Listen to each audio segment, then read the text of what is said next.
శ్రీ మహాగణాధిపతయే నమః. శ్రీ గురుభ్యో నమః. గాయత్రీ కవచం శ్రీమద్ దేవీ భాగవతంలో 12వ స్కంధంలో 3వ అధ్యాయంలో ఉంటుంది. నారదుడంతటివాడు అడుగగా నారాయణుడు ఈ కవచాన్ని ఆయనకి వివరించాడు. శిష్యుడు నారదుడు, గురువు శ్రీ నారాయణుడు. దాన్ని బట్టి ఈ గాయత్రీ కవచం ఎంత గొప్పదో తెలుసుకోవచ్చు.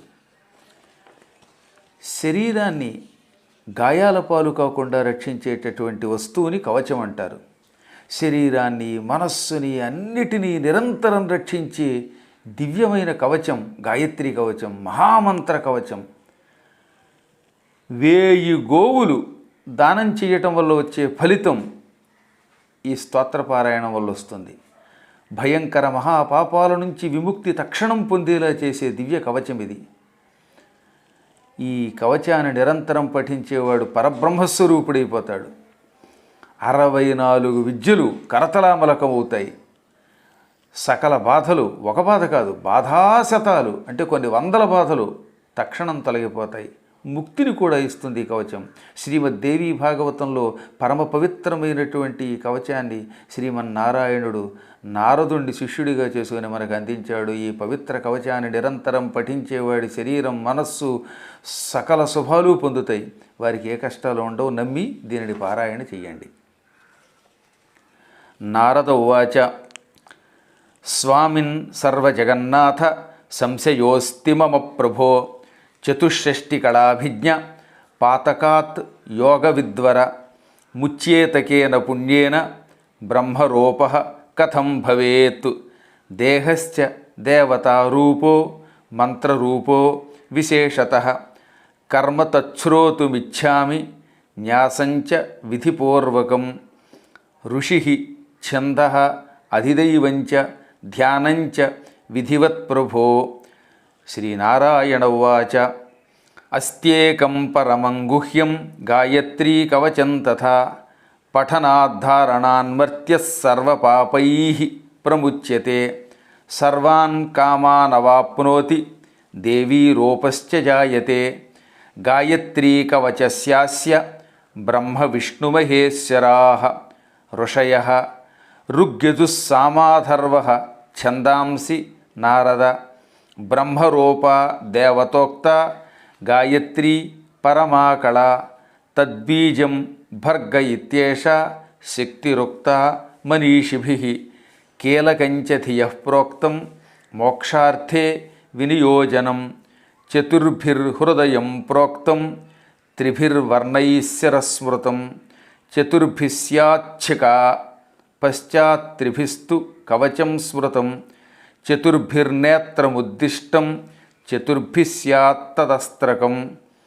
అథ ధ్యానం ప్రవక్ష్యామి సాధకాభీష్టదాయకం. ముక్తా విద్రుమహేమనీలధవళఛాయైర్ముఖైస్త్రీక్షణైర్యుక్తామిందునిబద్ధరత్నమకుటాం తత్వార్థవర్ణాత్మికాం గాయత్రీం వరదాభయాంకుశకశాః శుభ్రం కపాలం గదాం శంఖం చక్రమధారవిందయుగళం హస్తైర్వహంతీం భజే. గాయత్రీ పూర్వతః పాతు సావిత్రీ పాతు దక్షిణే బ్రహ్మ సంధ్యాతు మే పశ్చాదుత్తరాయాం సరస్వతి పార్వతీ మే దిశం రక్షేత్ పావకీం జలశాయిని యాతుధానీ దిశం రక్షేత్ యాతుధానభయంకరీ పావమానీం దిశం రక్షేత్ పవమానవిలాసిని దిశం రౌద్రీంచ మే పాతు రుద్రాణీ రుద్రరూపిణి ఊర్ధ్వం బ్రహ్మాణి మే రక్షేత్ అధస్తాత్ వైష్ణవీ తథా ఏవం దశ దిశో రక్షేత్ సర్వాంగం భువనేశ్వరీ తత్పదం పాతు మే పాదౌ జంఘే మే సవితుః పదం వరేణ్యం కటిదేశేతు నాభిం భర్గస్తథైవ చ దేవస్య మే తద్ధృదయం ధీమహీతి చ గల్లయోః ధియః పదం చ మే నేత్రే యః పదం మే లలాటకం నః పాతు మే పదం మూర్ధ్ని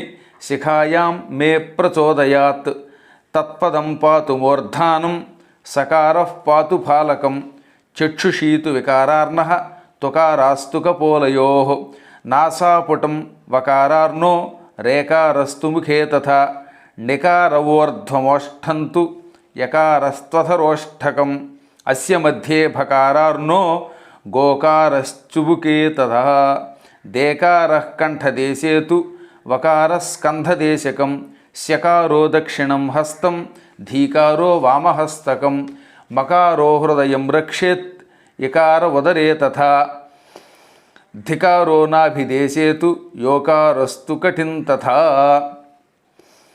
గుహ్యం రక్షతు యోకార ఊరుద్వౌ నః పదాక్షరం ప్రకారో జానుని రక్షేత్ చోకారో జంఘదేశకం దకారం గుల్ఫదేశే తు యకారః పదయుగ్మకం తకార వ్యంజనం చైవ సర్వాంగే మే సదావతు ఇదంతు కవచం దివ్యం బాధాశతవినాశనం చతుషష్టికళా విద్యాదాయకం మోక్షకారకం ముచ్యతే సర్వపాపేభ్యః పరం బ్రహ్మాధిగచ్చతి పఠనాత్ శ్రవణాద్వాపి గోసహస్రఫలం లభేత్. ఈ పరమ పవిత్రమైన గాయత్రీ కవచాన్ని నిత్యం చదవడం వల్ల సంధ్యావందనం వంటి కార్యక్రమాలు చేయని మహాపాపాల నుంచి కూడా విముక్తులవుతారు. చాలామంది సంధ్యావందనం మానేశారు. అటువంటి వాళ్ళకి ప్రాయశ్చిత్తం ఈ గాయత్రి కవచం. దీనిని శ్రద్ధతో చదివితే సంధ్యావందనం చేయకపోవటం వల్ల వచ్చే పాపానికి విముక్తి లభిస్తుంది. తదనంతరం మళ్ళీ సంధ్యావందనాది కార్యక్రమాలు చేసుకోవచ్చును. ఒకటి కాదు, అనేక శుభాలనిచ్చే ఈ గాయత్రి కవచాన్ని పఠించండి, వినండి, సకల శుభాలు పొందండి.